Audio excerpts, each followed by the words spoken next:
დამატებული წელი ყველაზე მეტს უგზავს ხირებს.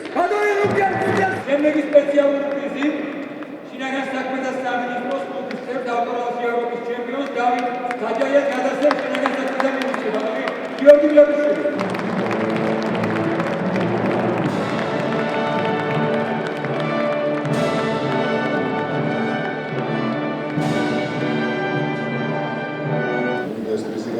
რათა არის პირველი საქართველოსთან პროცესის პრიზი მოიპოვა ის შევა საქართველოს სპორტის ისტორიაში, ზოგადად საქართველოს ისტორიაში და ამას წარმატებებს უსურვებს.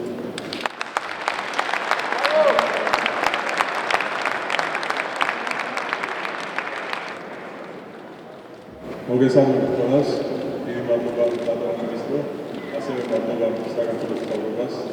ჩემპიონში ვესტები კომიტეტი წარმატება მოუწევს ჩემს ქვეყანას მსოფლიო მასშტაბით საქართველოს ავტოსპორტში ყველა სახელმწიფოს შოვა ახალწელს და ყველა სპორტსმენს დაუსრულო ახალი გამარჯვებები 2019 წელს. გილოცავ და კიდევ უამრავ წარმატებას გისურვებ. ჩემთვის ძალიან დიდი პატივია დღეს აკოფნა საქართველოს საუკეთესო სპორტსმენების შორის და მით უმეტეს ჯილდოს მიღება. ამისთვის ძალიან დიდი მადლობა მინდა გადავუხადო შინაგან საქმეთა მინისტრს ბატონ გიორგი მლევრიშვილს და მთელ შინაგან საქმეთა სამინისტროს და მინდა აქვე აღვნიშნო, რომ ჩემი უპირატესობა არის სიჩქარე და მიუხედავად ამისა, მე ყოველთვის ვიცავ საგზაო მოძრაობის წესებს და მინდა მოუწოდო ყველას, რომ ერთად დავიცვათ საგზაო მოძრაობის წესები ჩვენივე უსაფრთხოებისთვის.